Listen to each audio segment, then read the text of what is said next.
পশ্চিমবঙ্গে cut money syndicate, তোলাবাজি, গরু পাচার থেকে শুরু করে এই রাজ্যে হেন কোনো অপকর্ম নেই।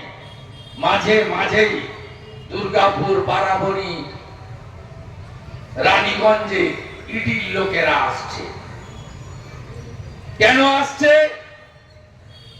একদিকে বিখ্যাত কয়লা কেলেঙ্কারি,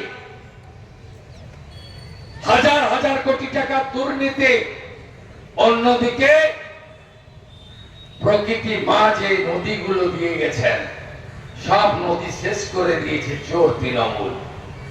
বেড় নেই, পাড় নেই, সারা রাত্রি ধরে নদীগুলোর উপর কি বিভৎস অত্যাচার। জেসিবি মেশিন, বকলিং, নদীর বেড়ে দেওয়া যায় না, 2 মিটারের বেশি খনন করা যায় না। একটা ঘাট যদি বৈধ হয়, পারভেজের মতো চোরেরা নরেন মলয়ের সঙ্গে যারা ঘুরে 100টা বেআইনি ঘাট চালাচ্ছে।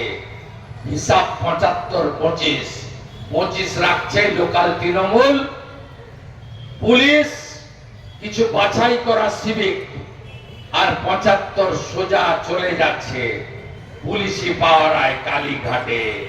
পার্থকেষ্ট, চুনপুটি সব খেয়েছে হাওয়াই ছুটি।